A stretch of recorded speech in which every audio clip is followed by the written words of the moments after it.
কাঁচতে কাঁচতে লুঙ্গি মোর খুইলা যায়, লুঙ্গি চেপার বইচা থাকে আমার শখের জিনিসটাই।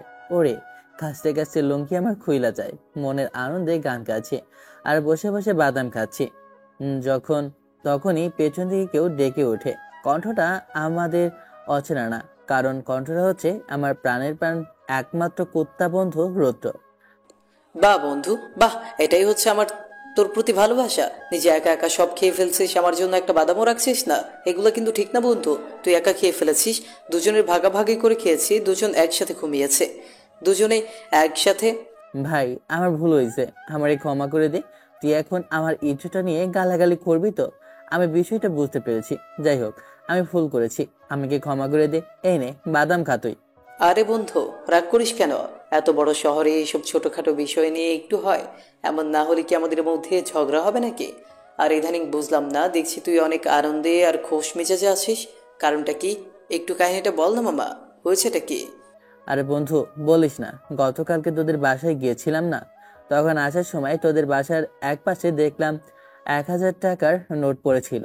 টাকাটা পকেটে নিয়ে আজ দুদিন ধরে খুব ভালোভাবে খাচ্ছি, সেজন্য অনেক আনন্দে আছি। আসলে তোরে কথাটা বলতে গিয়েছি যদি টাকায় ভাগ দেওয়া লাগে, সেই জন্য আর বলিনি। অবশ্য এখন আর হাতে টাকা নেই, 5 থেকে 10 টাকা হাতে আছে, সেই জন্য তোকে কথাটা বললাম। না হলে এখনো কি আমি তোকে কথাটা বলতাম নাকি বল? তুই তুই আমার একমাত্র বন্ধু, তোকে আমি হাঁটে হাঁটে চিনি বন্ধু। কথাটা মুখ থেকে বলতে দেরি করেছি, তখন রুদ্র চিৎকার করে আমার সামনে দাঁড়িয়ে কথা বলল। তোর দেরি হয়নি। শালাহার আমি কুত্তা, সেই আন্ডা খাল থেকে দুজন একসাথে বড় হয়েছে। তুই আমাকে টাকার ভাগ দিসনি, সেটা আমি কথা বলছি না। কথা বলছি তোর জন্য আমি মাইর খেয়েছি। আব্বু বলেছে আব্বার পকেট থেকে আমি 1,000 টাকা মাইরা দিছে, কিন্তু আব্বা যে নিচে ফালাই দিছে তার কোনো ঠিক নেই। টাকাটা পেয়েছিস আর মার খেয়েছি আমি, এটা কিন্তু ঠিক না বন্ধু। আচ্ছা ঠিক আছে বন্ধু, তুই এক কাজ কর, এই নে, এখানে 15 টাকা আছে, ব্যথার ওষুধ কিনে খাস। তোর যেখানে যেখানে ব্যথা ওখানে ওখানে দেখবি সব ঠিক হয়ে যাবে। এখন বল, বউকে যদি ব্যথা হয় তাহলে 20 টাকার বিনিময়ে 1 বোতল বিষ তোকে এনে দিই, খেয়ে তুই মরে যা। হে বিধাতা, তুমি আমাকে বলে দাও, এ আমার বন্ধু হতে পারে না। ও তো আমার বন্ধু না, শত্রু। ওর মতো বন্ধু আমার বেঁচে থাকার চেয়ে মরে যাওয়া ভালো। আজকে তোকে আমি শেষ করে দিব, হারামজাদা কোথাকার। কথাটা বলে রুদ্র আমার দিকে তেড়ে আসতে লাগলো। আমাকে আর পাই কি, দিলাম এক দৌড়। এক দৌড়ে বাসায় চলে আসলাম। বাসার দরজার সামনে এসে হাঁপাতে লাগলাম। মুখটা বের হয়ে তখনই আমার ছোট বোন আমার সামনে এসে এক জগ পানি আমার মুখের সামনে মেরে দেয়। মেরে দিয়ে হাসতে হাসতে বলে ওঠে, আহা ভাইয়া, তুই এখানে দাঁড়িয়েছিলি, আগে বলবি না? আমি তো ভাবলাম কোথা থেকে একটা কুত্তাটা দৌড়ে এসে আমাদের বাসার সামনে হাঁপাতেছিল। দেখ, ঠিক তোর মতো এভাবেই জিভ বের করেছিল ওই কুত্তাটা। আমি কুত্তা ভেবে তোর গায়ে পানি মেরে দিয়েছি, এখন কি হবে? যাই হোক, তুই তো আবার কুত্তার থেকে কম না। আমার পুরো শরীরটা ভিজে গিয়েছে, মাথা প্রচন্ড গরম হয়ে যায়। তাই শাকচুন্নি কোথাকার, তুই আমার গায়ে ইচ্ছাকৃতভাবে পানি ঢেলে দিয়ে এখন ঢং করছিস। আজকে তোর খবর আছে, তোকে যদি আমি না মেরে উপরে পাঠিয়ে দিই তাহলে আমার নামও নিলয় না। কে বলেছে তুই নিলয়? তুই তো একটা কুত্তা। আম্মু দেখো, ভাই আমাকে মারতে আসছে। কোথায় আছো তুমি? আমাকে ফোন করে বললো তোমার এই মাস্তান ছেলে। তখনই আম্মু ঝাঁটা নিয়ে বাইরে এসে আমার গায়ের দিকে ছুঁড়ে মেলে বলে ওঠে, গোলামের পুত, আমারে আর শান্তিতে থাকতে দিবি না তোরা? তোরা দুজন সকাল থেকে আমার মাথাটা খাইয়া শেষ করে ফেলছস। কি গো আম্মা, আমি তোমার মাথা কখন খাইলাম? তোমার এই বজ্জাত মেয়েই তো আমার পুরা গায়ে পানি ঢাইলা পুরা শরীরটাই নষ্ট করে ফেলেছে। বাবা, এখন তো দেখি শব্দ সমার। তুই তো কুত্তার মতো দৌড়ে এসে হাঁপাচ্ছিলি, তাই তো আমি তোর সাহায্য করলাম। এতে আমার দোষ হয়ে গেছে তাই না? তুই তো বললি যে তোর কাছে গরম লাগছে, তাই ঠান্ডা করে দিলাম। তোর এমন ডাহা মিথ্যা কথা শুনে তো আমি অজ্ঞান হয়ে যাচ্ছি রে। এত বড় একটা মিথ্যা কথা তুই কেমনে দিতে পারলি? তুই আমার তো কখনো নিজের বোন হতে পারিস না। তোকে তো আম্মু সেই ছোটবেলায় ডাস্টবিন থেকে কুড়িয়ে এনে এসেছিল। তুই তো আমার সেই বোনটা রে, তাই তো তুই আমার সাথে এমন করছিস। আহ, আম্মু, তুমি আমারে ডাস্টবিন থেকে কুড়াই আনছো? কি কয় এই শয়তান পোলা?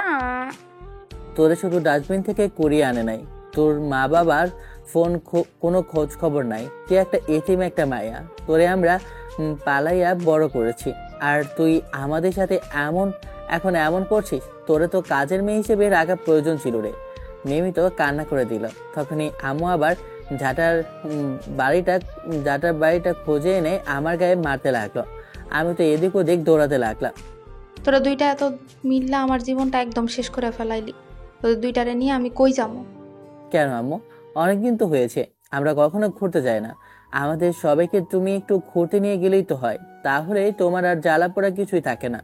এক কাজ করো আম্মু, চলো আমরা সমুদ্রে গিয়ে ঘুরে আসি, তোমার শরীর মন সব ঠান্ডা হয়ে যাইবো। তোরা আগে পিটাইয়া ঠান্ডা করতে হইব, তারপরে দেখছি তুই আমার মেয়ের পিছনে লেগে থাকিস। কথাটা বলে আবারও আম্মুর ঝাঁটুর বাড়ি দিয়ে দৌড়াতে লাগলো। তখনই আম্মুর হাতের ফোনটা বেজে ওঠে। আম্মু ঝাড়ুটা পাশে রেখে ফোনটা রিসিভ করে আমি আর মিমি দুজনে আম্মুর পাশে গিয়ে দাঁড়িয়ে রইলাম। আমাদের সে ছোটবেলা থেকে স্বভাব যে আম্মু কার সাথে কথা বলছে ওইগুলো শোনাটা। কি রে ভাইয়া, কে কল করতে পারে বলতো? আম্মু তো এত বেশি মানুষ যে এত কারোর সাথে কথা বলে না। কার সাথে কথা বলছে বলতো? কার সাথে কথা বলছে তুই গিয়ে দেখ, কার সাথে কথা বলছে। তুইও যেখানে আমিও ওখানে, আগে দাঁড়িয়ে দাঁড়িয়ে শোন কি বলছে। হ্যাঁ রেহানা, কেমন আছিস? অনেক দিন পর তোর খোঁজ খবর পেলাম। তুই তো আমাকে ভুলেই গিয়েছিস, কল করার তো কোনো নামই নেই। আরে বান্ধবী, বলিস না, কিভাবে খোঁজ খবর নিব? মেয়েটা দেশে ফিরেছে, তোকে তো জানিয়েছি। ইরামা লন্ডন থেকে ডাক্তারি পড়া শেষ করে, তাহলে কি বিদেশ থেকে দেশে ফিরেছে? তাহলে তার কোনো কথাই নেই। তাহলে বিয়ের দিন তারিখ সবকিছু ঠিক করে ফেলবে। আমরাও একা আর ভালো লাগছে না। আম্মুর কথায় বুঝতে পেরেছি আম্মুর বান্ধবী কল করেছে, কিন্তু শেষ কথাটা বুঝলাম না। এতটুকু বুঝেছি যে আম্মুর বান্ধবীর মেয়ে লন্ডন থেকে ফিরেছে। আসলে আম্মুর বান্ধবীর মেয়ে ইরা আপু আমার থেকে 5 বছরের সিনিয়র। ইরা আপু যখন 17 বছর বয়স, তখন ইরা আপুকে লন্ডনে পাঠিয়ে দেওয়া হয় পড়াশোনার জন্য। তখন আমার 12 বছর বয়স। আমি এত কিছু বুঝতাম না, কিন্তু এটা ঠিক যে ছোটবেলায় ইরা আপুকে আমার ভালো লাগতো। তাছাড়া অন্য কারোর সাথে আমার খেলতে একদমই পছন্দ হতো না। ইরা আপু কখনো আমাকে অন্য কোনো মেয়ের সাথে খেলতে দিত না, অন্য কোনো ছেলের সাথেও মিশতে দিত না। সব সময় বকাবকি করতো আর সব সময় তার সাথে আমাকে রাখতো। কিন্তু আজ দীর্ঘ 10 বছর পর ওনার খোঁজ খবর পেলাম। এত বছরের মধ্যে ওনার ডাক্তারি পড়াটাও কমপ্লিট হয়। বাংলাদেশের সব থেকে বড় ডাক্তার হয়ে দেশে ফিরছেন, এতটুকু আমি শুনেছি। কিন্তু দেশে চলে এসেছে তা জানতাম না। কিন্তু লাস্টের কথাটা বুঝলাম না যে আম্মু কার কথা বললো। তার মানে কি ইরাপুর বিয়ে দিতে চাচ্ছে? ছোটবেলায় আপুকে পছন্দ করতাম, ভেবেছিলাম বড় হলে যদি ভালো লাগে তাহলে প্রপোজ করব। কিন্তু বিয়ে তো যেহেতু হয়ে যাচ্ছে, তাহলে মনের আশাটা আর কি করব, চাপা রেখে দিলাম। তখনই আম্মু আমার উদ্দেশ্যে বলে ওঠে, আমার বান্ধবীর মেয়ে এসেছে, ওর জন্য কিছু রান্না করে নিয়ে যেতে হবে। তো ও সুজি খেতে খুব পছন্দ করে, তাই তুই বাজার থেকে এই জিনিসগুলো নিয়ে আয়। বাবা বাবা, নিজের বান্ধবীর মেয়ের জন্য কত আদর আর সোহাগ। আমার বেলায় কিছুই না। নিজের বান্ধবীর মেয়ের জন্য পছন্দের জিনিসটা তৈরি করে নিয়ে যাবে, আর আমার জন্য কিছুই না। এখন কিন্তু তোর কপালে ঝাঁটার বাড়ি পড়বে। তুই কি এখান থেকে যাবি নাকি? কি আর করবো, গাল ফুলিয়ে বাসা থেকে বের হব। তখনই পেছন থেকে গালটা বাঁকা করে আমাকে একটা ভেঙচি দিয়ে চলে যায়। আমি আর কিছু বললাম না, একটু হাসি দিয়ে চলে আসলাম। আসলে আমাদের ভাই বোনের সম্পর্ক এমনই, একটু ঝগড়া আর হাসি খুশি, এরই মধ্যে আমাদের সংসার চলে যায়।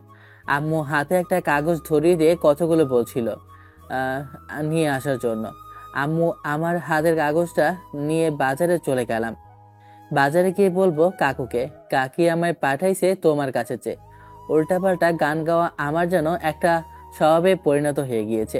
কি করব, গান তো পাই না, মুখ দিয়ে যা আছে তাই নিজেকে সুখী আর আনন্দিত রাখতে হলে বেশি বেশি গান গাইবেন। আম্মু যা যা লিখে দিয়েছে তা নেওয়ার জন্য বাজারে চলে এসেছে। বাজারে এসে পকেটে হাত দিয়ে দেখি আম্মু 5,000 টাকা দিয়েছে। বাহ, ভালোই হয়েছে। এখান থেকে তাহলে 2,000 টাকা মারতে হবে। কি করবো, গরিব মানুষ, পকেটে টাকা পয়সা নাই, হাত খরচা এভাবেই আমাকে চালাতে হয়। আম্মুর কাছে তো ভাব মেরে সবকিছুই বলি যে টাকা পয়সার প্রয়োজন নেই, কিন্তু আসল ব্যাপার যে এটা না, আমি আসলে একটু টাকা পয়সা মারি। তাই আম্মুর কাছে একটু ভাব মেরে বলি, তোমার টাকা পয়সা দেওয়ার দরকার নেই, আমি প্রয়োজন হলে মানুষের কাছে থেকে চেয়ে নেব। যাই হোক, আম্মু যা দিয়েছে সবকিছু নিয়েছি। সবকিছু মানে বলতে গেলে একটু কমাই নিলাম আর কি। আর খারাপ জিনিস তো নেওয়া যাবে না, নিলে মায়ের তো চলবেই আমার উপর। বাজার থেকে সোজা বাসায় চলে আসি। বাসায় আসতে প্রায় সন্ধ্যা হয়ে গেছে। বাসায় এসে আম্মুর হাতে বাজারটা দিলাম। তখন ছোট বোন মিমি আমার কাছে এসে বলে ওঠে, আম্মু, তুমি বাজারটা না দেখে নিয়ে নিলে? যদি পৃথিবীর কেউ বিশ্বাস করলেও আমি তোমার ছেলেকে বিশ্বাস করব না। কারণ হচ্ছে গিয়ে তোমার ছেলে হচ্ছে সব জোরে সর্দার। মিমি, তুই আবার কি বলছিস? তোর তো কোনো কথাই বুঝতে পারছি না। তুই আবার কি বলতে চাচ্ছিস? আম্মু, তুমি আসলে আমাকে হাসাইলা। তুমি তোমার ছেলেকে আজও চিনতে পারলে না। তোমার ছেলে কি জিনিস আমি ভালো করেই জানি। আমি তোমার ছেলের সব ফন্দি কারখানা টের পেয়েছি। তোমার ছেলে কি কি করে বাজারে দাও, আর তোমার কাছ থেকে বাহানা করে টাকা নেই না বলে টাকার প্রয়োজন নেই। আমি তোমাকে দেখাচ্ছি। আল্লাহ গো, এই শয়তান কর্তৃ হনুমানটা কি সব কিছু জানতে পেরে গেছে নাকি? আল্লাহ, যদি সবকিছু জানতে পেরে যায় তাহলে তো আমার অবস্থা খারাপ হয়ে যাবে। আম্মু তো আমাকে ছাটার বাড়ি মেরে মেরে এখন বাসা থেকে বের করে দিবে। মিমি তখনই পাশের রুম থেকে পাল্লাটা নিয়ে আসে ওজন মাপার জন্য। পাল্লাটা নিয়ে এসে বাজারের সবকিছু ঠেলে আম্মুর সামনে মেপে মেপে বলে ওঠে, দেখো তোমার আদরের ছেলে, এই দেখো এটা 500 গ্রাম কম আছে, এখানে 200 গ্রাম কম আছে। আর এই জিনিসটা দেখো, এখানে তো একদম পুরোপুরি 1 কেজি নাই বললেই হয়। পুরোটাই মেরে দিয়েছে তোমার ছেলে। দেখো, সব হিসেব যদি দেখা হয়, টাকা তো মেরেছে। এটা থেকে সব মিলিয়ে তোমার 2000 টাকা অলরেডি ও তোমার পকেটে ভরে নিয়েছে। আল্লাহ গো, এমন একটা মিথ্যা কথা বলার আগে আমার মরণ হলো না কেন? আল্লাহ, তুমি আমাকে নিয়ে যাও উপরে। আমি এই দুনিয়ায় থাকতে চাই না। আমার সৎ বোন আমার উপর অত্যাচার করতেছে। আমি নাকি আমার সৎ মায়ের টাকা মাইরা ফেলাইছি। তোরা তো ঢং বাদ দে, আমি সব বুঝতে পেরেছি। এজন্যই তো বলি আমি মা। মেয়ে মেপে সব কিছু আনতে বলি, তারপর এত কম হয় কেন? কম হওয়ার তো কোনো কথা না। আমি সব সময় বেশি আনতে পারি। আর তোকে টাকা বাড়িয়ে দিই। বাজার থেকে আসার পরে আমাকে হাতে 10 টাকা অথবা 20 টাকা ধরিয়ে দিয়ে বলিস, এই যে নাও, আমি এখন বুঝতে পেরেছি আমার বাজারের টাকা কোথায় যায়। আম্মু, তুমি এই ফাজিল শয়তান মায়ার কথা বিশ্বাস করেছো? বিশ্বাস করবা না কেন? ও তো তোমারই সন্তান। আমি তো সৎ ছেলে। আমার কথা বিশ্বাস করবা বা কি করে? মা, আমাকে তুমি মেরে ফেলো, শেষ করে ফেলো। আমি অন্যায় করেছি, কারণ আমি তোমার ছেলে না, আমি সৎ ছেলে। ডাটাটা লই, তারপর তোর এসব অভিনয় গোছাচ্ছি আমি। আমার সাথে এমন অভিনয় চলবে না। আম্মু ঝাঁটা নেওয়ার জন্য রুমের ভিতরে প্রবেশ করতেই আমি দৌড়ে আমার রুমে প্রবেশ করে লকটা লাগিয়ে দিলাম। তখনই পেছন থেকে মিমি বলে ওঠে, কি কেমন দিলাম? আমার সাথে পাঙ্গা নেওয়ার ফল এখন তুমি হাড়ে হাড়ে টের পাচ্ছ, তাই না? আমার সাথে আর কখনো পাঙ্গা নিবা না, তাহলে বুঝতে পারবা যে এই মিমির সাথে পাঙ্গা নেওয়ার ফল কি হতে পারে। ভালো লাগছে না, তাই রুমে একটু ঘুমানোর চেষ্টা করলাম। কিছুক্ষণের মধ্যে ঘুম চলে আসে। তখনই বাইরে থেকে কেউ টোকাটুকি করার শব্দে আমার ঘুমটা ভেঙে যায়। তাই রুম থেকে উঠে আমি দরজা খুলে দরজাটা খুলতে দেখি আব্বু দাঁড়িয়ে আছে। তার মানে আব্বু অফিস থেকে বাসায় এসেছে। আব্বুকে বলি, হ্যাঁ বলো আব্বু, এত ডাকাডাকি করছো কেন? কি হয়েছে? কি রে, আয় ফ্রেশ হয়ে নিচে আয়, খাবার টেবিলে আয়। তোর আম্মু আর মিমি তোর খাবার বাড়ছে। আয় নিচে আয়, খেতে আয়। আর তোর সাথে কিছু কথা আছে। ওয়াশরুমে গিয়ে ফ্রেশ হয়ে আমি নিচে খাবার টেবিলে বসলাম। তখনই আব্বু আমার উদ্দেশ্যে বলে ওঠে, শোন নিলয়, এখন তো আমার বয়স হয়েছে, তাই ভাবছি তোকে আমি আমার অফিসের দায়িত্বটা বুঝিয়ে দিব। ওকে, তো সেই কবে থেকে বলছি যে ওর জন্য আমি মেয়ে দেখছি বিয়ে করার জন্য, কিন্তু ও তো রাজি হচ্ছে না। আরে আম্মু, তুমি বরঞ্চ এই পেতনির জন্য একটা ছেলে দেখো। এই পেতনি আমাকে জ্বালিয়ে শেষ করে ফেলতেছে। ওকে অন্যর বাড়িতে পাঠিয়ে দেই, তাহলে আমি শান্তিতে থাকতে পারবো। বললেই হলো নাকি? আমি আব্বু আম্মুকে ছেড়ে কোথাও যাচ্ছি না। আর আমি তোকে সব সময় এভাবেই জ্বালাবো। আর ভাবি আসলে আমি ভাবির কাছে তোর নামে নালিশ দিব। আর আব্বু, এই তো আর মাত্র ফাইনাল এক্সাম, এরপরে তো আমার পড়া কমপ্লিট। এর মধ্যে তুমি আমাকে অফিসের দায়িত্বটা সামলানোর জন্য বলছো? ভাবছি আমার ফাইনাল এক্সামের পর কিছুদিন ঘোরাঘুরি করব। অনেকদিন হয়েছে ঘোরাঘুরি করিনি। বিয়ের পরে ঘুরতে অনেক পারবি, বউকে নিয়ে অনেক ঘোরাঘুরি করতে পারবি। এখন না হয় তুই আমার অফিসের দায়িত্বটা সামলা। আরে আব্বু, ঠিক আছে ঠিক আছে, সামলাবো। এখনো সময় আছে, এখন তো খেতে দাও। খাওয়া দাওয়া করে আমি রুমে এসে শুয়ে পড়ি। সকালবেলা মিমি এসে ডাকাডাকি করতে লাগলো। এ ভাইয়া, উঠবি নাকি? নাকি পাশে একটা লাথি মেরে আমি তোকে নিচে ফেলে দিব। ঘুম থেকে ওঠ বলছি। তোকে আম্মু হসপিটাল যাওয়ার জন্য বলেছে। শাকচুন্নি, যা তো এখান থেকে, ঘুমাতে দে, আমার খুব ঘুম পাচ্ছে। বিরক্ত করিস না, এমনি সারাদিন অনেক কষ্ট করেছি, দেখিস না তুই। তুই যে কি কষ্ট করিস তা আমি ভালো করেই জানি। ঠিক আছে, সোজা কথায় যেহেতু উঠবি না, আম্মু বলেছে তোকে যেভাবেই হোক ওঠানোর জন্য। তাহলে আমি এখন ব্যবস্থাই করব যেন তুই ফুরফুর করে উঠে যাস। আমি যেন একটা স্বপ্নের রাজ্যে আছি। আমাকে আমার বউ আদর করছে, আর আমি বউয়ের কোলে মাথা রেখে ঘুমিয়ে আছি, আর বউ আমাকে কিস করছে। তখনই দেখলাম গায়ের উপর পানি পড়লো। আমি লাফ দিয়ে বিছানা থেকে উঠে বলে উঠলাম, আম্মু, ভূমিকম্প হয়ে গেল। আমাদের বাড়িটা মনে হয় ভেঙে নিচে পড়ে গেছে। দেখো, ছাদ থেকে পানি পড়ছে। আম্মু, কোথায় তুমি? তখনই দেখলাম হাতে বালতি নিয়ে কিলকিল করে হাসছে মিমি। তখনই আম্মু ডান্ডাটা নিয়ে এসে বলে, রান্নাঘরে একটু শান্তিতে রান্না করতে দিবি না তোরা? হয়েছেটা কি? কি হওয়ার আর বাকি আছে? তোমার আদরের মেয়ে দেখো আমার কি হেল্প করেছে। তুমি ওকে কিছু বলবে নাকি আমি ওকে এখন দিব একটা? চুপ কর, তুই ঠিকই তো করেছি। তুই ঘুম থেকে উঠছিস না কেন? সেই কখন থেকে ডাকাডাকি করছে। ও পানি মারবে না তো কি করবে? হাই রে দুনিয়া, আম্মু যখন শত্রু, আম্মু যখন আপন মা থেকে সৎমা হয়ে যায়, তাহলে এমনই হয়ে যায়। গল্পটা তো আমার জীবনে এমনই ঘটছে। ন্যাকামো বাদ দিয়ে ফ্রেশ হয়ে রেডি হয়, নাস্তা করে হসপিটালে যেতে হবে। কেন, কি হয়েছে? হসপিটালে আবার কাজ কিসের? আমার কথা শুনে তখনই মিমি কোমরে হাত দিয়ে নাক ফুলিয়ে বলে ওঠে, আরে বুদ্ধু, মাথা মোটা, তুই আজকে ডেট ভুলে গিয়েছিস? আজকে তোর বন্ধু রুদ্রর আব্বুর হার্ট সার্জারি হবে, সেটা তুই ভুলে গিয়েছিস? আরে ডক্টর লন্ডন থেকে এসেছে, তুই জানিস না? বছরেও এমন ডক্টর পাওয়া যায় না। ডক্টর নাকি নতুন এসেছে।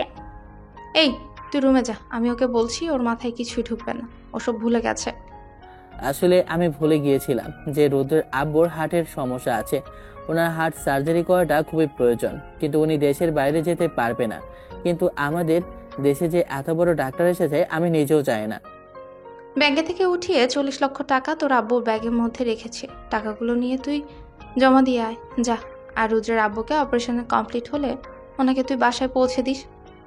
রুদ্র মনে হয় তোর আব্বুর সাথে একটু কাজে গিয়েছে, ও আসছে। ও, আপনাদের তো একটা কথা বলতে ভুলে গেছি। আসলে রুদ্রের আব্বু আমার আব্বুর ছোটবেলার বন্ধু, আর রুদ্র আমার ছোটবেলার বন্ধু। এক কথায় বাপের বন্ধু, এখন বাপের ছেলেরও বন্ধু। রুদ্র আবার আমাদের কোম্পানির ম্যানেজারের দায়িত্বে আছে। উনি সব দিক থেকে সামলায়। আব্বু মনে হয় হসপিটালে যাবে, হয়তো বা কোনো কাজ আছে, তাই আমাকে যেতে বলেছে। যা যা, তাড়াতাড়ি যা। তুই নাস্তা করে তাড়াতাড়ি হসপিটালে যা। আর ওনাকে হসপিটালে অ্যাডমিশন করিয়ে দিয়েছে, কিছুক্ষণ পরেই মনে হয় ডাক্তার চলে আসবে। আর তুই ফর্ম ফিল আপটা পড়ে নে। সেটা আবার কোথায় করতে হবে?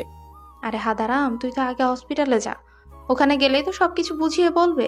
এখানে বসে থাকলে হবে নাকি? যা, ফ্রেশ হয়ে নে। আমি ওয়াশরুমে গিয়ে ফ্রেশ হয়ে রেডি হয়ে নিচে আসলাম। নিচে এসে আম্মু আমাকে নাস্তা বেড়ে দেয়। আমি নাস্তা খেয়ে টাকাগুলো নিয়ে সোজা হসপিটালে যাওয়ার উদ্দেশ্যে রওনা দেই। হসপিটালের ভিতরে প্রবেশ করব, তখনই কোথা থেকে একটা মেয়ের সাথে আমি ধাক্কা লেগে পড়ে যাই। মেয়েটা একটু বেশি ব্যথা পায়। তখন মেয়েটাকে আমি বলি, আসলে সরি, আমি আপনাকে খেয়াল করিনি। আপনার কোথাও লাগেনি তো? কথাটা বলে মেয়েটার দিকে তাকাতেই আমি যেন হাঁ করে গেলাম, কারণ মেয়েটার সৌন্দর্য আমাকে মুগ্ধ করে দিয়েছে। মেয়েটাকে যে অপরূপ সুন্দরী, মেয়েটার মায়াবী পড়ার মুখটা আর টানা টানা চোখ আমার যেন হৃদয় কেড়ে নিয়েছে। এক কথায় আমি মেয়েটার প্রেমে পড়ে গেছি। এই প্রথম কোনো মেয়ে আমার ক্রাশ হলো। না, ঠিক আছে, সমস্যা নেই, কিন্তু আপনি তাড়াহুড়ো করে যাচ্ছিলেন কোথায়? আসলে আমি হসপিটালে যাচ্ছিলাম টাকা জমা দেওয়ার জন্য। মেয়েটার গায়ের মধ্যে দেখলাম পোশাকে, আর মেয়েটার পোশাকের উপর লেখা আছে ডাক্তার ইউরো তালুকদার। নামটা বুঝতে পারলাম না যে ইউরো নামটা আবার কি। হাতে ঘড়িটার দিকে তাকিয়ে দেখি সময় হয়ে গেছে, তাই আমি হসপিটালের ভেতরে প্রবেশ করে কাউন্টারে টাকাগুলো জমা দিয়ে দিই। জমা দেওয়ার পরে একটা ফর্ম ফিল আপ করার জন্য আমার হাতে দেয়। ফর্মটা আমি পূরণ করে যখন আমি জমা দিতে যাব, তখন একজন নার্স এসে বলে এখানে সিরিয়াল ধরার জন্য। একটু বিরক্ত হলাম, কিন্তু কিছু করার নেই। তারপরও সিরিয়াল ধরতেই হলো, কারণ ডাক্তার যেহেতু লন্ডন থেকে এসেছে, তাহলে তো অনেক লোকই এসেছে তাদের অপারেশন করানোর জন্য।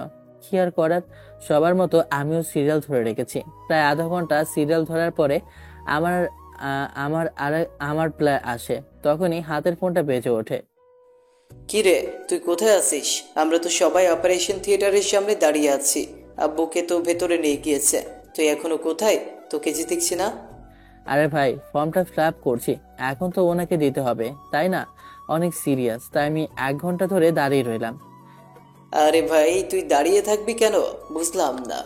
এমনিতেই মাথা গরম আছে, তার ওপর গরম করিস না। কথাটা বলে কলটা কেটে দিই। এখন আমার পালা এসেছে। তখন দেখলাম আম্মু আমার কাছে এসে বলে, কিরে তুই এখানে দাঁড়িয়ে আছিস কেন, কি হয়েছে? কেন এত সময় ধরে দাঁড়িয়েছিলাম দেখোনি? এখন এসে বলছো?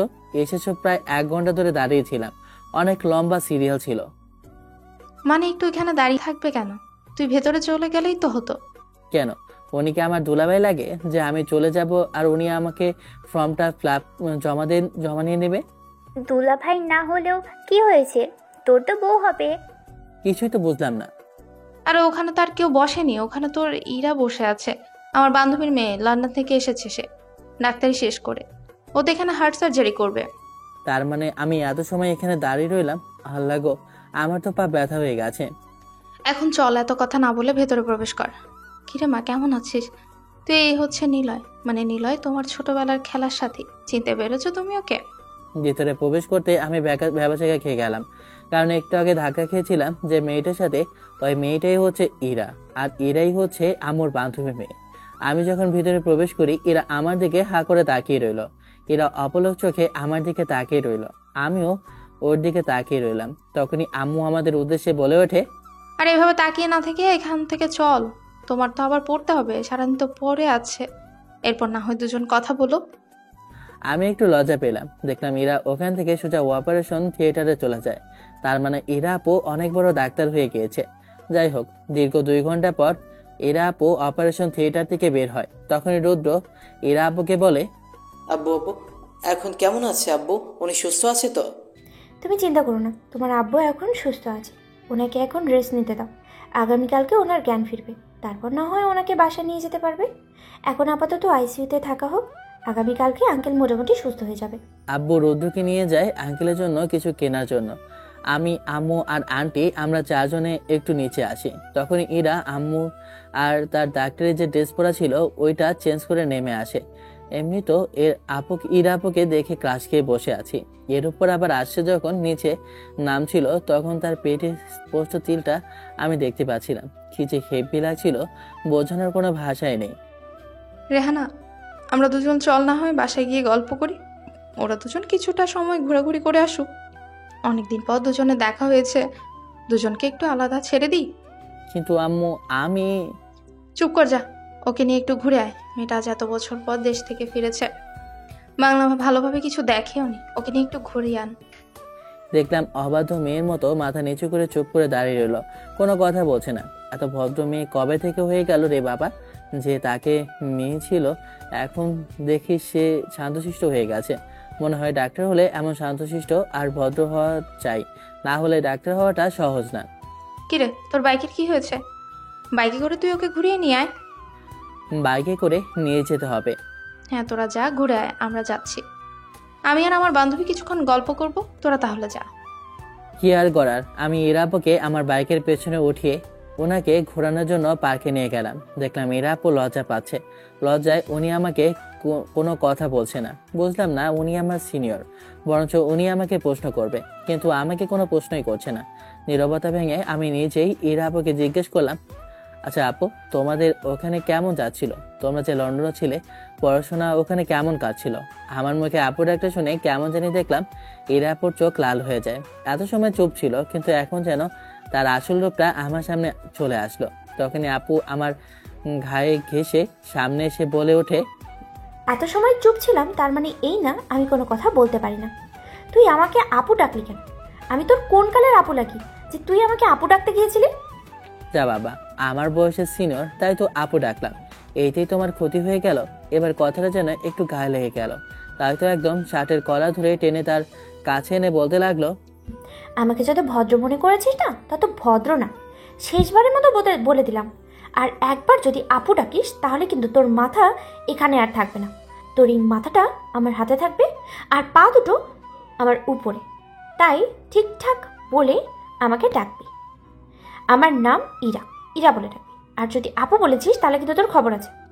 ইরাপুর এমন রূপ দেখে আমি যেন রীতিমতো ভয়ে কাঁপাকাঁপি শুরু করলাম। আমি যেন ভয়ে আর কোনো শব্দ করতে পারছি না। তখন আমি ভয়ে পেয়ে বললাম, সরি ইরা, ইরা। হ্যাঁ, এখন ঠিক আছে। এখন চলো আগে আমরা একটু রাস্তায় হাঁটাহাঁটি করি, কারণ এখানে আর বসে থাকতে ভালো লাগছে না। আমরা এত সময় পার্কে বসেছিলাম, তখন পার্কে থেকে উঠে আমি আর ইরা আপু একসাথে হাঁটতে লাগলাম। হঠাৎ করে ইরা আপু আমার হাত ধরে ফেললো। আমার কাছে কি একটা অনুভূতি হচ্ছিল বলে বোঝাতে পারবো না, কিন্তু ইরা আপু আমার সাথে এমন কেন করছে কিছু তো বুঝে উঠতে পারছি না। তখনই হঠাৎ করে দূর থেকে কেউ আমাকে ডাক দিল। সামনে তার মুখটা এখন স্পষ্ট দেখা যাচ্ছে না, শুধু এতটুকু দেখছি সে আমার কাছে দৌড়ে আসে। ভালোভাবে তাকিয়ে দেখি মানুষটা যে কেউ না, আমার ক্লাসমেট শ্রাবণী আমার দিকে আসে। শ্রাবণী আমার ক্লাসমেট হলেও শ্রাবণী আমাকে ভালোবাসে, কিন্তু শ্রাবণী আমাকে অনেকবার তার ভালোবাসার কথাটা বোঝানোর চেষ্টা করেছে, কিন্তু আমি ওকে বারবারই ইগনোর করেছি। কিন্তু যেখানে আমাকে দেখে সেখানেও আমাকে নিয়ে পড়ে থাকে। আমাকে জ্বালাতন করাই ওর যেন কাজ। আমাকে ইরা আপুর সাথে একসাথে দেখে ওর যেন কেমন জেলাস ফিল লাগছিল। তাই তো দৌড়ে এসে আমাকে জড়িয়ে ধরে বলে ওঠে, নিলয়, তোমাকে সেই গতকাল থেকে কল করেই যাচ্ছি, একটা কলও আমার ফোন ধরছে না। বেবি, তুমি কেমন আছো? এই তো আমি আলহামদুলিল্লাহ ভালো আছি। আসলে আমার ফোনটা চার্জ ছিল না, আসলে কিছু কাছে ব্যস্ত ছিলাম তো তাই। ও আচ্ছা, বুঝলাম। কিন্তু তোমার সাথে এই আপুটাকে, ওনাকে তো দেখে মনে হয় উনি আমাদের থেকে অনেক বড়। তোমার আন্টি নাকি? খেয়াল করলাম এই কথাটা শোনা মাত্র এরাপুর কেমন জানি না চোখ দুটো লাল অগ্নিরূপে বর্ণিত হয়ে গেল। যা বাবা, এখন তো মনে হচ্ছে সবকিছু জ্বালিয়ে পড়ে শেষ করে দেবে আপু। এরপরও শান্ত হয়ে এরা আপু দাঁড়িয়ে রইল। কিভাবে দুজনের মধ্যে পরিচয় করে দেবে বোঝাতে পারছি না। দেখলাম এটা আপু হাত দুটো, ইরা আপু হাত দুটো কেমন যেন কসকস লাগছে। কি করব কিছু বুঝে উঠতে পারছি না। তখন আমি শ্রাবণীকে বললাম, আসলে ওনার নাম হচ্ছে ইরা, আর উনি হচ্ছে আমার আম্মুর বান্ধবীর মেয়ে আর আমার সিনিয়র। ও আচ্ছা, উনি তাহলে তোমার সিনিয়র আপু? তাহলে তো আমরাও আপু। তো কেমন আছেন আপু? তখন ইরা, তুই আমার সাথে আর কথা বলবি না, এই মেয়েটাকে নিয়ে থাক। যা বাবা, কিছুই তো মাথায় ঢুকলো না। থাপ্পড়টা মারলই বা কেন, আর ওকে নিয়েই থাকবো বা কেন? কি করেছি ভাই? মেয়েদের আসলে মন বোঝা বড়ই কঠিন। আপনারা বোঝেন কিনা একটু কমেন্ট করে জানাবেন। ভাই সাহেব, মাপ চাই, আমি তো কিছুই জানি না এখানে কি হয়েছে। তখন শ্রাবণী আমার উদ্দেশ্যে বলে, কি ব্যাপার, মেয়েটা তোমার গায়ে হাত তুললো কেন? তুমি কিছুই তো বললে না। আমার তো মন চাইছিল দুটো থাপ্পড় বসিয়ে দিয়ে। আমার সোনাটার গালটা কেমন লাল করে দিয়েছে। আমার সোনাটার ফর্সা গালে 4টা আঙুল বসে গেল। আচ্ছা তুমি একটু চুপ করো, আমার একটু কাজ আছে। কারণ রুদ্রের আব্বু অসুস্থ, ওনাকে হসপিটালে অ্যাডমিশন করানো হয়েছে, আমাকে এখন যেতে হবে। তাহলে কি হয়েছে? আমিও তোমার সাথে যাব, সমস্যাটা কি? তুমি বরঞ্চ চলে যাও, আমি অন্য কাজে যাব। তুমি হসপিটালে যেতে পারো, কারণ রুদ্র ওখানে আছে। আমি পরে না হয় ওখানে আসেছি। কোনো রকম ভাবে আমি শ্রাবণীকে বুঝিয়ে ওখান থেকে কেটে পড়ি। ওখান থেকে সোজা আমি নদীর পাড়ে গিয়ে বসে রইলাম। ভালো লাগছে না, মন চাচ্ছে গান ধরতে, তাই ওখানে বসে আমি সুর তুললাম। আমার মন বসে না শহরে, ইট পাথরের নগরে, তাই তো আইলাম সাগরে, তাই তো আইলাম সাগরে। মন বসে না শহরে, ইট পাথরের নগরে, তাই তো আইলাম সাগরে, তাই তো আইলাম সাগরে। এই সাগর পারে আইসায় আমার মাতাল মাতাল লাগে, এই রূপ দেখিয়া মন পিঞ্জরাই সুখের পক্ষী ডাকে। এই সাগর পারে আইসায় আমার মাতাল মাতাল রাখে, এই রূপ দেখিয়া মন পিঞ্জরাই সুখের পক্ষী ডাকে। পারতাম যদি সাইকা যাইতে এই সাগরের পারে, ঝিনুক মালা গাইথা কাটাই দিতাম জীবনটারে। আমার মন বসে না শহরে, ইট পাথরের নগরে, তাই তো আইলাম সাগরে, তাই তো আইলাম সাগরে। মন বসে না শহরে, ইট পাথরের নগরে, তাই তো আইলাম সাগরে, তাই তো পাইলাম সাগরে। এই নীল জলেতে ভাসাই দেব মনের দুঃখ যত, আর জল দিয়া পূরণ করিব হাজার শুকন ক্ষত। এই নীল জগতে ভাসাই দেব মনের দুঃখ যত, আর জল দিয়া পূরণ করিব হাজার শুকন ক্ষত। পারতাম যদি থাইকা যাইতে এই সাগরের পারে, ঝিনুক মালা গাইথা কাটাই দিতাম জীবনটারে। আমার মন বসে না শহরে, ইট পাথরের নগরে, তাই তো আইলাম সাগরে, তাই তো আইলাম সাগরে। মন বসে না শহরে, ইট পাথরের নগরে, তাই তো আইলাম সাগরে, তাই তো আইলাম সাগরে। আরে তাই তো আইলাম সাগরে, তাই তো আইলাম সাগরে, আরে তাই তো আইলাম সাগরে, তাই তো আইলাম সাগরে। গানটা গাইতে আমার কাছে বেশ ভালোই লাগে, তাই তো গানটা নদীর পাড়ে বসে গিয়ে আমি এরপর ভাবলাম সন্ধ্যা হয়ে গেছে, বাসায় যাওয়া প্রয়োজন। তাই নদীর পাড় থেকে উঠে বাসায় যাওয়ার উদ্দেশ্যে একটু দূরে এসেছি যেহেতু, তাই যেতে সময় লাগছে, যেতে প্রায় 8টা বাজে যায়। এর মধ্যে দেখি অনেকগুলো ফোন কল বেশি এসেছে। প্রথমে দেখি আব্বুর কল, এরপরে আম্মুর কল, তো কোনো অভাবই নেই। এর মধ্যে রুদ্র তো কয়টা কল করেছে তার হিসাব খুঁজে পাচ্ছি না। এত কল বুঝলাম না, বাসায় কোনো সমস্যা হয়েছে নাকি। তাই আমি একটু তাড়াহুড়ো করে বাসায় চলে আসি। মাঝে মধ্যে মনটা যখন একটু খারাপ হয় তখন এই নদীর পাড়ে এসে বসে গান করি। আমার কাছে বেশ ভালোই লাগে, নীরবতার পরিবেশ। আর জ্যোৎস্না রাতে তো কোনো কথাই নেই। আমার স্বপ্ন কোনো এক জ্যোৎস্না রাতে প্রিয় মানুষটার হাত ধরে এই নদীর পাড়ে বসে একসাথে গান গাইব। বাসার সামনে আসি দেখলাম একপাশে দাঁড়িয়ে মিমি ইশারায় আমাকে বোঝাচ্ছে, ভাইয়া রে, তুই আজকে শেষ। তোকে মনে হয় আজকে আম্মু আর আব্বু দুজনেই বলি দিবে। কি পাপ করছিস আল্লাহই জানে। তোর জন্ম নিয়ে এই পৃথিবীতে আসাটাই কিন্তু উচিত হয়নি। এসেছিস শুধু আমাকে জ্বালানোর জন্য। কিরে চুপচাপ কুত্তি, কি হয়েছে সেটা বল। আহা সখী গো, আমি তোমাকে বলতে যাবো কোন দুঃখে। যাও না, তোমার জন্য সব কিছু রেডি রেখেছে। তোমার চোখ কি অন্ধ নাকি? উপরে তাকিয়ে দেখো না, কি সুন্দর লাইট জ্বলছে আশেপাশে। ভালোভাবে তাকিয়ে দেখো। আসলে আমি একটু তাড়াহুড়ো করে চলে এসেছি, এর মধ্যে যে কি হয়েছে নিজেও যায় না। মিমির কথায় আমার একটু ঘোর কাটে। ভালোভাবে আমি আশেপাশে তাকিয়ে দেখি অনেক বাতি জ্বালানো আছে। বিয়ে বাড়ি সাজালে যেমন করে সাজানো হয় ঠিক তেমন করে পুরো বাড়ি সহ মহল্লার আশপাশ সবকিছু সাজানো আছে। আর ভালোভাবে তাকাতেই আমাদের যে বাগান বাড়িটা আছে সে বাগান বাড়িটার পাশে কি জানি রান্না করছে অনেকগুলো লোক মিলে। আর একপাশে দেখছি বিষয়টা আমার অজানা অদ্ভুতভাবে। মিমির দিকে তাকিয়ে বললাম, এসব কি? সকালে তো দেখছিলাম এমন কোনো কিছুই বিন্দু পরিমাণ দেখিনি। তারপর এমন করে বাড়িঘর সাজানোর উদ্দেশ্যটা কি বুঝলাম না। ও আচ্ছা, আব্বু আম্মু মনে হয় তোর বিয়ে ঠিক করে ফেলেছে। একদম ঠিক হয়েছে। আমাকে জ্বালা যন্ত্রণা করা এখন টের পাবি। অন্যের বাড়িতে গেলে জ্বালা যন্ত্রণা কাকে বলে? তোকে কে বলেছে আমার বিয়ে ঠিক করেছে? তুই যা, তখন টের পাবি। মিমি কথাটা বলে ওখান থেকে দৌড়ে চলে যায়। ওকে পেছন থেকে অনেক ডাকাডাকি করি, কিন্তু শুনলো না। কিন্তু আমি বুঝলাম না বিষয়টা যে কি কারণে তাহলে সাজানো হয়েছে। যাই হোক, আব্বু আম্মুর কাছে গিয়ে জিজ্ঞেস করব। এ কথা ভেবে আমি যখন ভেতরে প্রবেশ করি দেখি আব্বু আম্মুর সঙ্গে দাঁড়িয়ে আছে।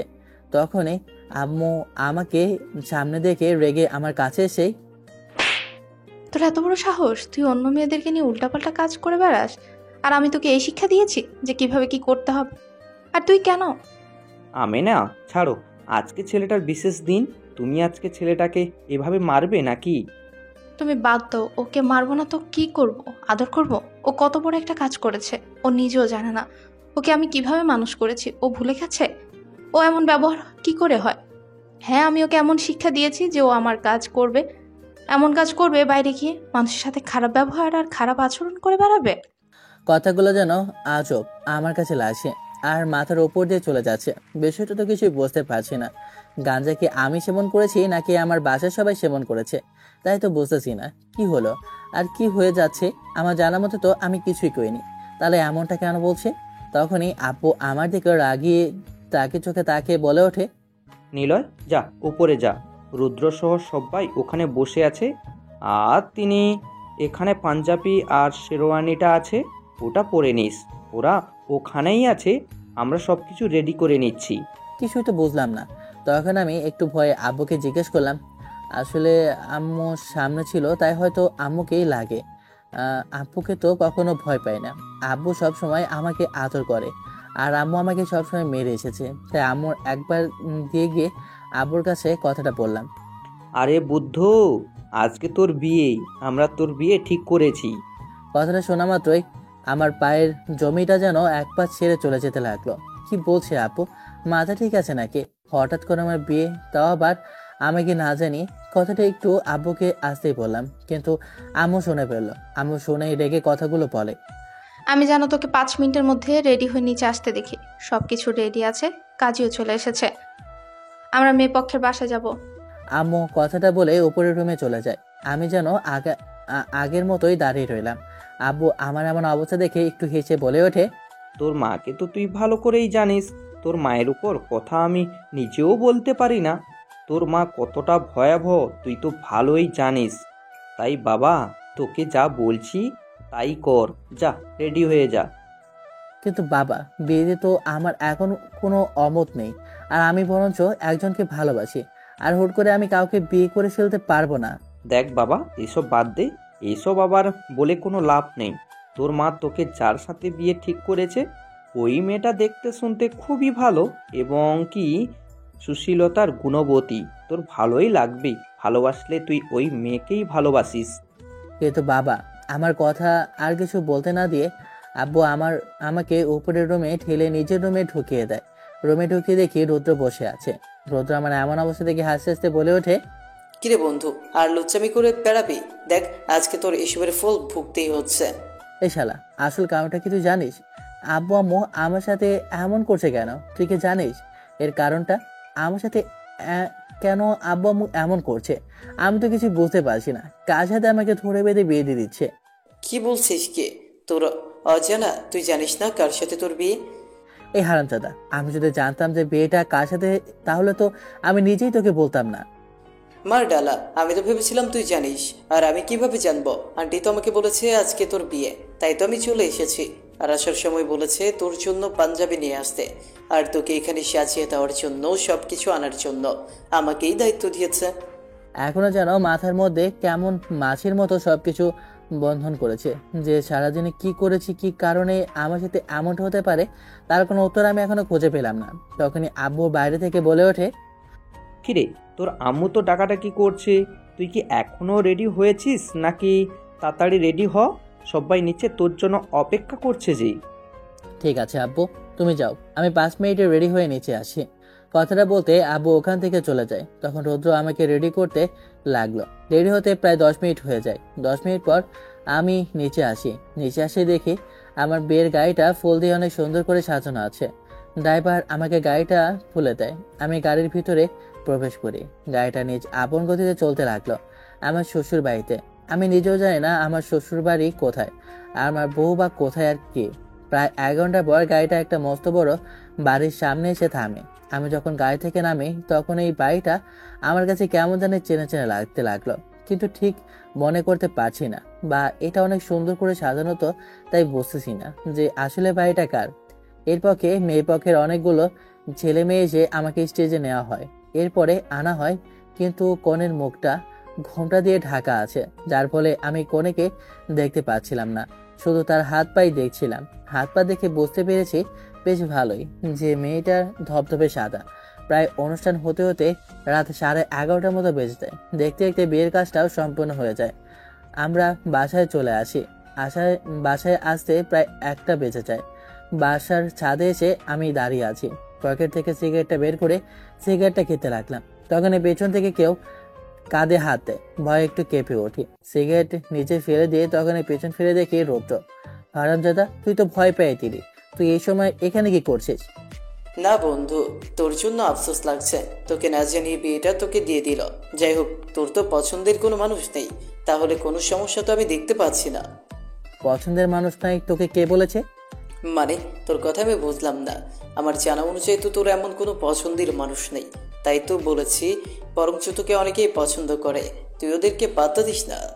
না রে ভাই, আমি কিন্তু আমার আম্মুর বান্ধবী আছে না, যে রেহান আন্টির মেয়ে ইরা আপু, লন্ডন থেকে এসেছে, আমি ওকে দেখে ক্রাশ খেয়েছি। সত্যি বলতে আমি ছোটবেলা থেকে ইরা আপুকে ভালোবাসি, কিন্তু ওনাকে কখনো কথাটা বলার সুযোগ পাইনি।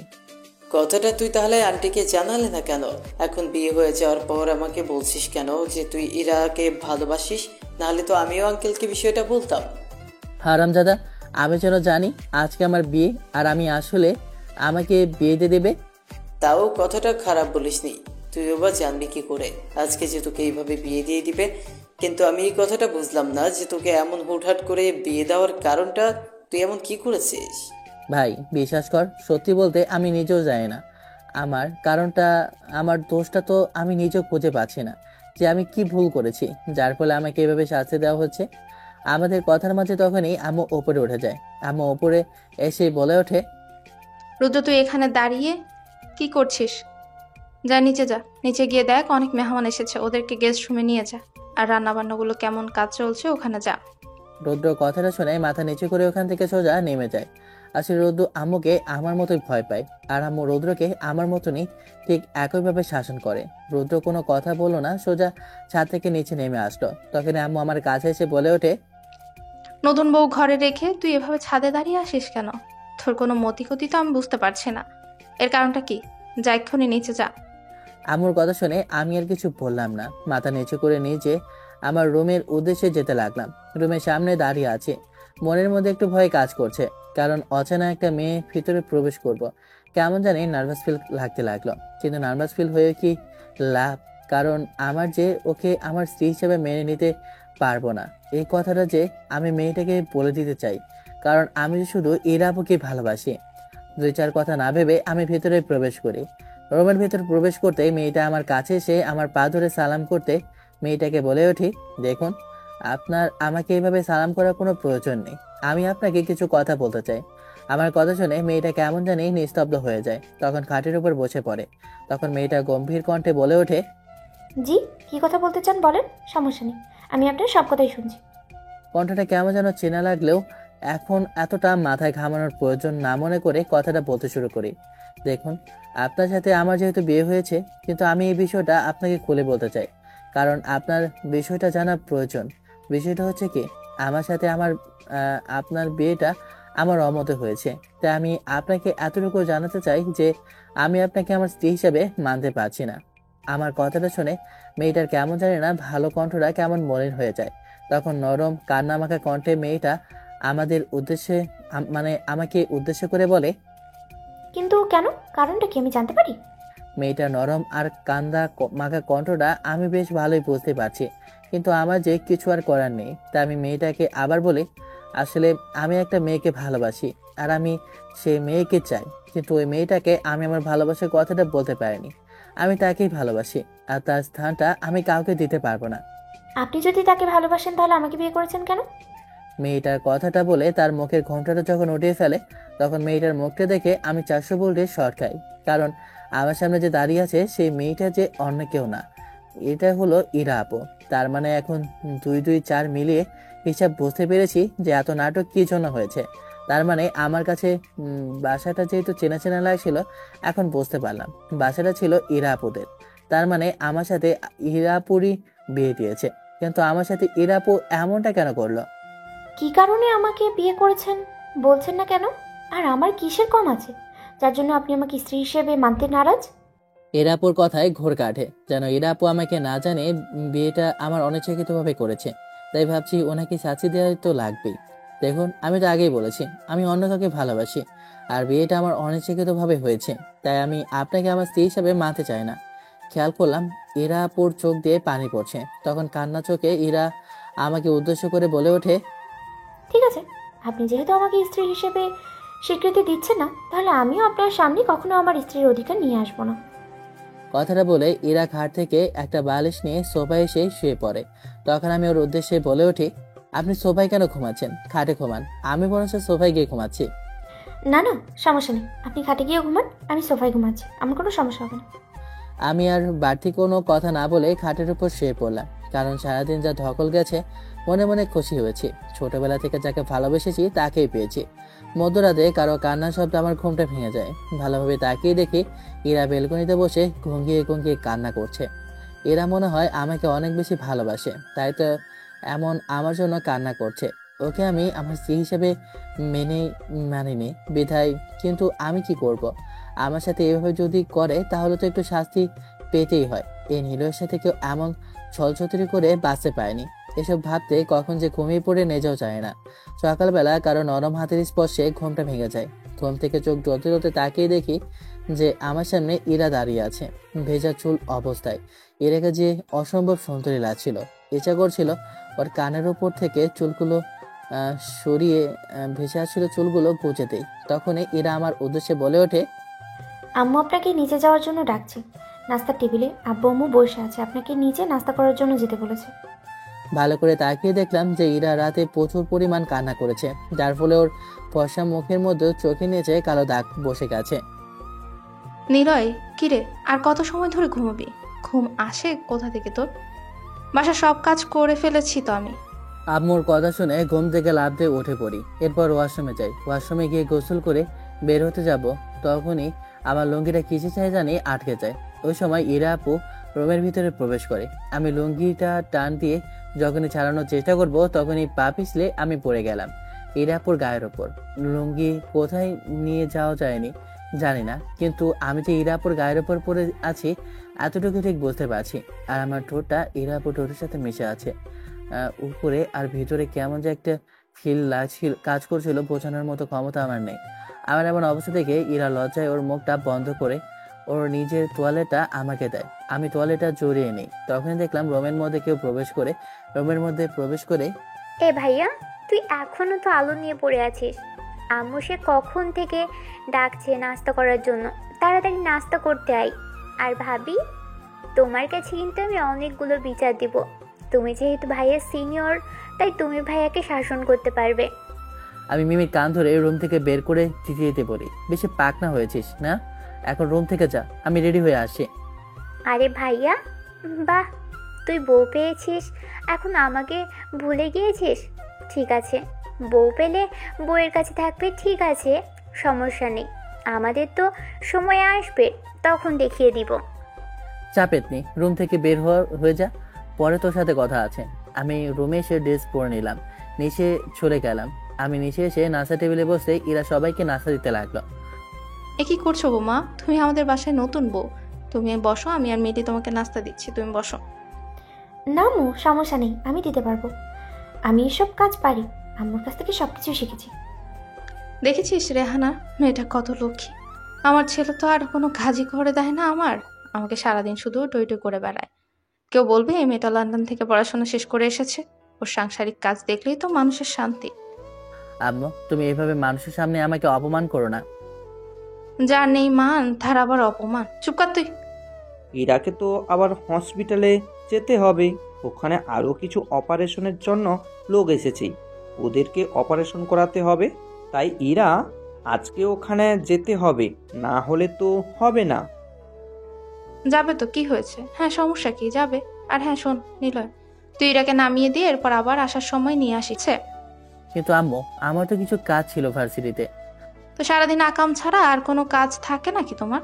আমি ভালোই জানি, এসব ফাও কথা আমার কাছে বলে লাভ নেই। যা বলছি তাই করবে। তুই শুধু ইরাকে নিয়ে যাবি আর আসার সময় নিয়ে আসবি, আমার এক কথা। আমি কিছু বললাম না, চুপ করে নাস্তাটা খেয়ে নিলাম। এরপরে কিছুক্ষণ পর দেখলাম রেডি হয়ে নিচে নামছে। এরা একটা সাদা শাড়ি পরেছে। এখন জানি ওকে একদম সাদা পরীর মতো লাগছে। আমি তোর প্রেমে আবারও মনে হয় বেহুশ হয়ে যাব। আমি তো বাইকের সামনে দাঁড়িয়ে আছি আর একদিকে ইরার দিকে তাকিয়ে আছি। এরা এমন অবস্থা দেখে আমাকে বলে ওঠে, এভাবে তাকিয়ে কি দেখছেন? যাবেন না? সময় হয়ে গেছে তো, অনেক লেট হয়ে যাবে। ইরার কথায় ঘোর কাটে। তখন আমি বাইকে উঠে বাইকটা স্টার্ট দেই। এরা আমার পেছনে বসে। এরার পাশের বাইকের সাইডগুলো ধরে রেখেছে। ও লজ্জায় আর ভয়ে আমাকে স্পর্শ করতে পারছে না, তো পড়ে যাওয়ার মতো অবস্থা। তাই আমি ওর উদ্দেশ্যে বলে উঠি, এভাবে ওগুলো জড়িয়ে ধরে থাকলে পড়ে যাবেন। আপনি বরঞ্চ আমাকেই ভালোভাবে শক্ত করে জড়িয়ে ধরেন, না হলে পড়ে যাওয়ার চান্স আছে। আমার কথা শুনে ও যেন একটু সাহস করতে পেল, তাই আস্তে আস্তে করে আমার কোমরটা ও জড়িয়ে ধরলো। আমি যত জোরে বাইকটা চালাচ্ছিলাম এত জোরে ও আমাকে আরো শক্ত করে জড়িয়ে ধরেছিল। দেখতে দেখতে হসপিটালের সামনে চলে আসি। ওকে আসলে সামনে দিয়ে বাইকটা স্টার্ট দিই, এরপর ওখান থেকে চলে আসি। তোমাকে ভালোবেসে যদি আমাকে সারা জীবন মানুষের কথা শুনতে হয়, তা আমি রাজি আছি। তারপর আমি যে সবসময় তোমাকে ভালোবেসে যাব। নিজের অজাতেই আমার চোখ দিয়ে দুফোঁটা জল গড়িয়ে পড়ে। মাথা নিচু করে আমি হসপিটালের কেবিনে প্রবেশ করি। আমাকে দেখে ডাক্তাররা তাড়াহুড়ো করে আমাকে আমার কেবিনে নিয়ে যায়। এরপরে হাল হাকিকতের কথা জিজ্ঞেস করে।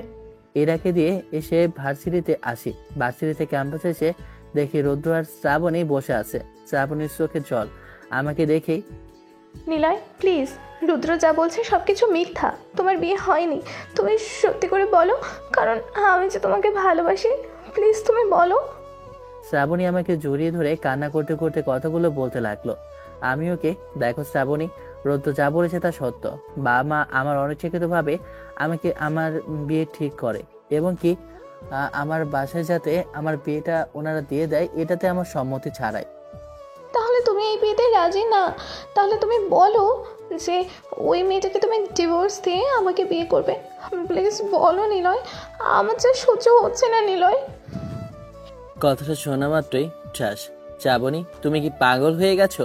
তোমার কাছে কি মনে হয় বিয়েটা ছেড়ে খেলা, যে বিয়ে করলাম আর একটা মেয়েকে ছেড়ে দিলাম?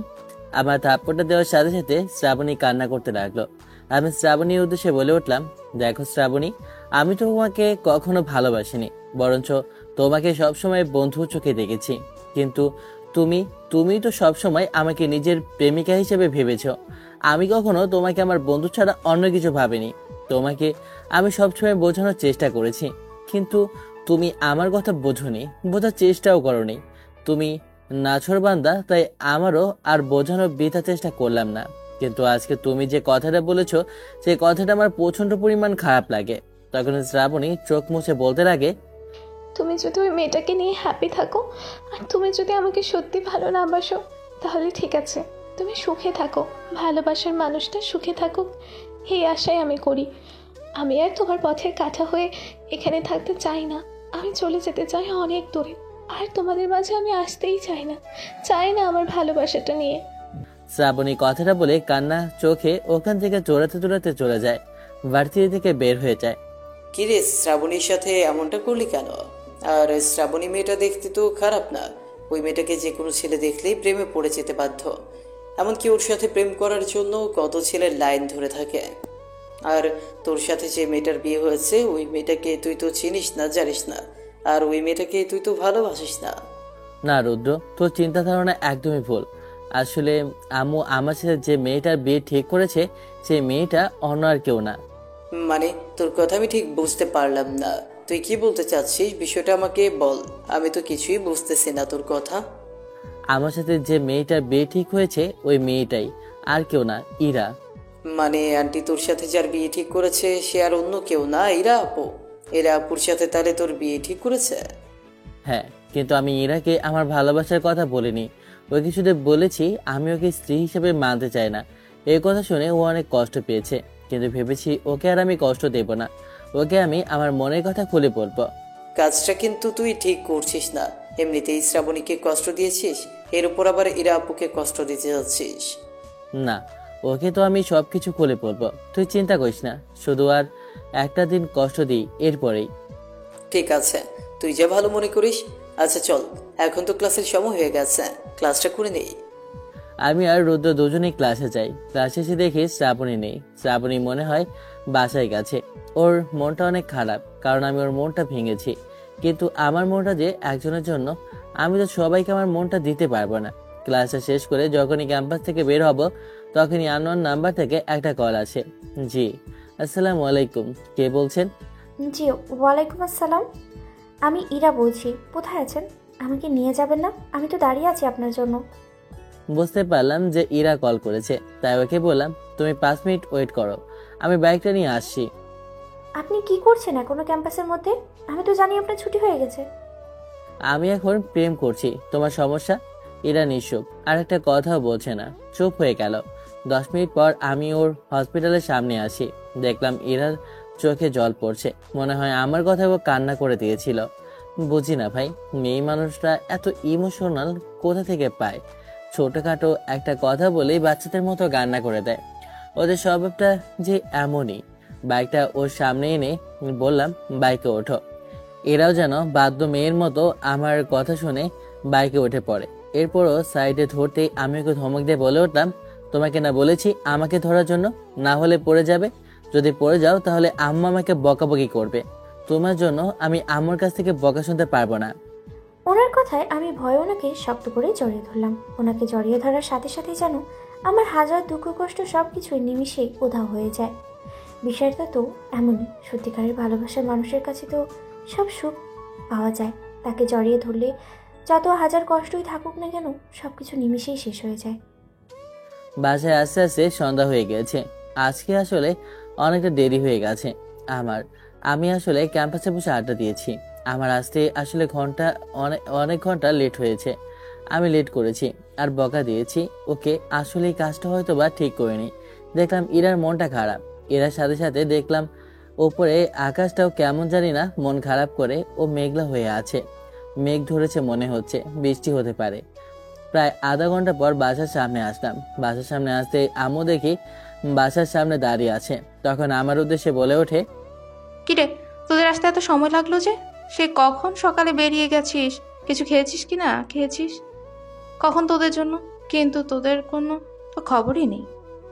প্রচুর পরিমাণ আমার ক্ষুধা লেগেছে, তাই আমি রুমে এসে ফ্রেশ হয়ে নিজে খাবার টেবিলে আসলাম। খাবার থেকে রুমে চলে গেলাম। ইরাকে আম্মুর রুমে ডেকেছে, তাই ও আম্মুর রুমে চলে গিয়েছে। কিছুক্ষণ পর ইরা রুমে প্রবেশ করে। দেখলাম হাতে ওর কাছে চায়ের কাপটা। তখন আমার হাতে চায়ের কাপটা ধরিয়ে দিয়ে বলে, আপনার নাকি বৃষ্টির দিনে চা খেতে খুব পছন্দ করেন, তাই আমি আপনার জন্য চা বানিয়ে এনেছি। আসলে আমার বিশেষ দিনে চা খেতে খুব ভালোই লাগে। আর এত সময় ধরে শুধু মন চা চা করছিল। ইরার হাতে চাটা নিয়ে আমি চুমুক দিতে আমার যেন পানটা জড়িয়ে গেল। কি সুস্বাদু চা! আমি যেন ওর চায়ের প্রেমে পড়ে গেলাম। দেখলাম এরা দাঁড়িয়ে আছে। তখন আমাকে কিছু বলবে বলে কিছু বলছে না। কি হয়েছে, দাঁড়িয়ে আছো কেন? কিছু বলবে নাকি? আসলে বৃষ্টিতে আমার ভিজতে খুব ভালোই লাগে, আর দেখেছি বৃষ্টি আসতে পারে, তাই ভাবছিলাম ছাদে যাব, বৃষ্টি দেখবো। তাই বলছি, আমি কি ছাদে যেতে পারি? যাও, তোমার যেহেতু বৃষ্টি খুবই পছন্দ, তাহলে তুমি ছাদে যাও। না, আসলে অনেক রাত হয়ে গিয়েছে, আমার ছাদে একা যেতে ভয় লাগছে। আপনি যদি ছাদে যেতেন তাহলে। আচ্ছা ঠিক আছে, আমি আসি। আমার কথা শুনে যেন এরা খুশিতে আত্মহারা হয়ে যায়। ও এতটা খুশি হয় যেন মুখে বলে প্রকাশ করার মতো না। ফোনে লাইটটা জ্বালিয়ে তুমি ছাদে ওঠো, আমি আসেছি। সন্ধ্যার একটু আগে রোদ থেকে কল করে ইরার জন্য গোলাপ ফুল এনে রেখেছিলাম, কারণ আজকে ইরাকে আমার সব মনের কথা বলে দিব। তাই আমি গোলাপ ফুলটা নেওয়ার জন্য আমার আলমারিটা খুলতে তখনই দেখলাম ইরার ব্যাগটা খোলা। ব্যাগের চেন লাগাতে গিয়ে ব্যাগটা পড়ে যায়। তখন দেখলাম ওর ব্যাগের থেকে একটা ডায়েরি।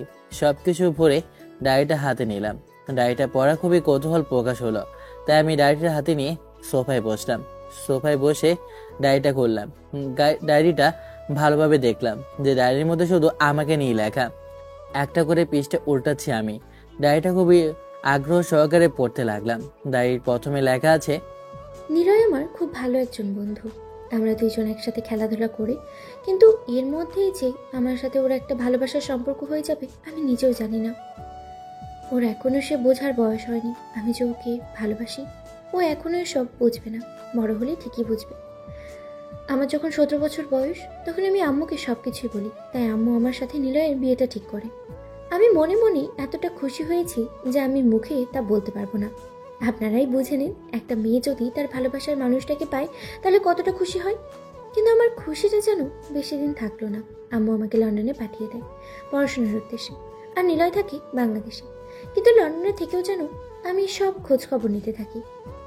ডায়েরিটা পড়ে বুঝতে পারলাম যে আমার সাথে ইরার সাথে অনেক আগে থেকে বিয়ে ঠিক করা হয়েছিল। তখন পরে আরো পড়তে লাগলাম, আজকে প্রায় 10 বছর পরে বাংলাদেশে এসেছি, শুধু আমার প্রিয় মানুষটাকে দেখার জন্য। ওই মেয়েটার সাথে দেখে আমার প্রচুর পরিমাণে রাগ হলো। তাই তো আমি আম্মুকে কান্না করতে করতে বলি, তখন আম্মু আমার বিয়েটা নিলয়ের সাথেই দিয়ে দেয়।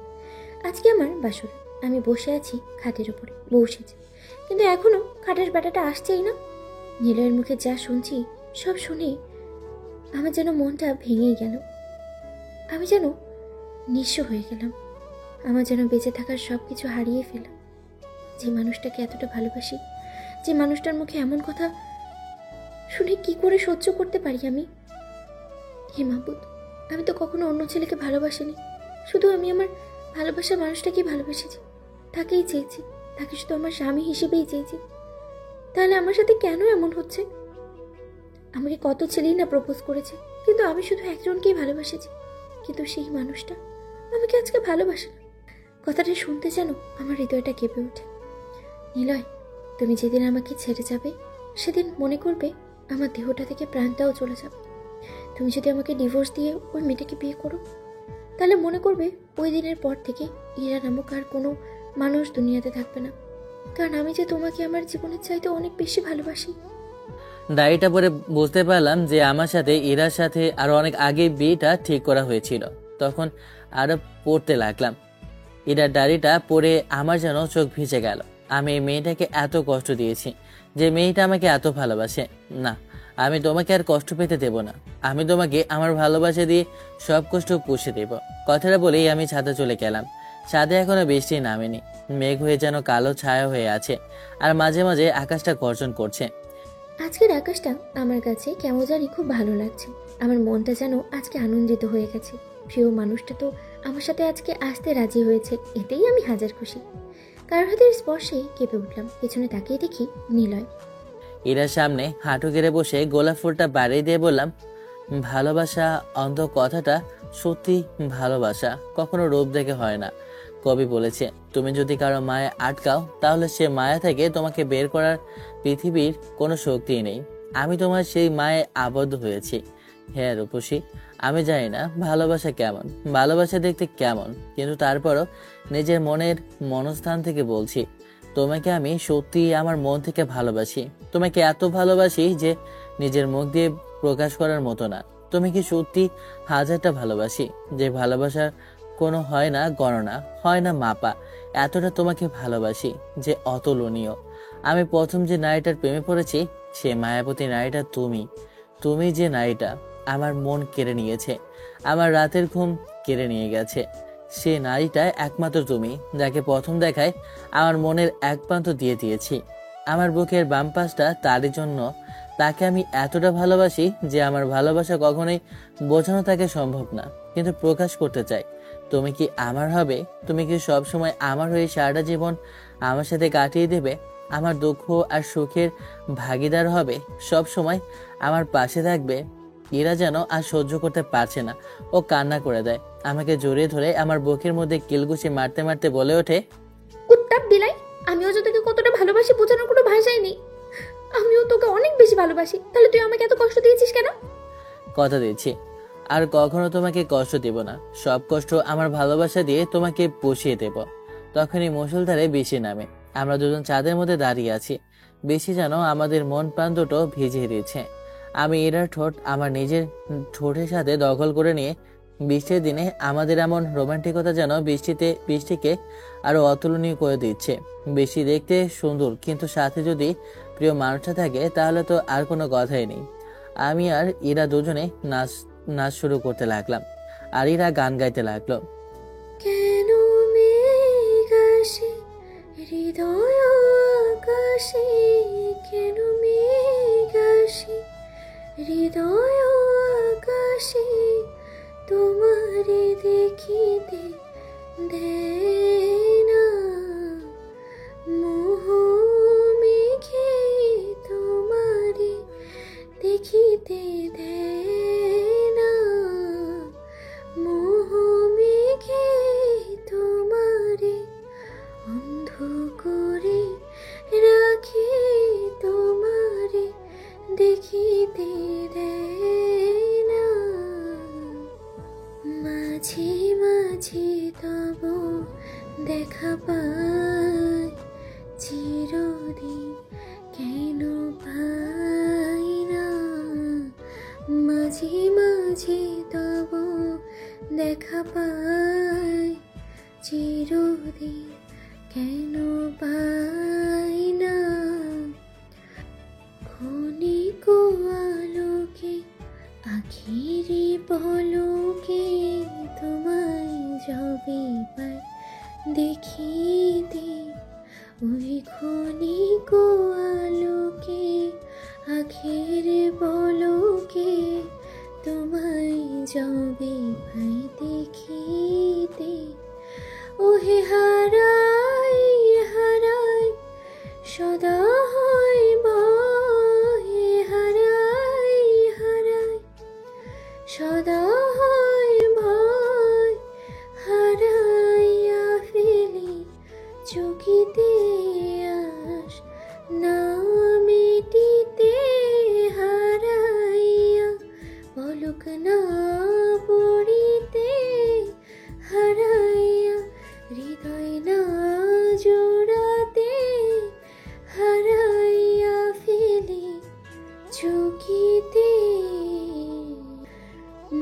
মাঝে মাঝে তব দেখা পাই, চিরদিন কেন পাই না। মাঝে মাঝে তব দেখা পাই, চিরদিন কেন পাই না। ওহে কি করিলে বলো, পাইব তোমারে রাখিব আখিতে আখিতে। ওহে কি করিলে বলো, পাইব তোমারে রাখিব আখিতে আখিতে।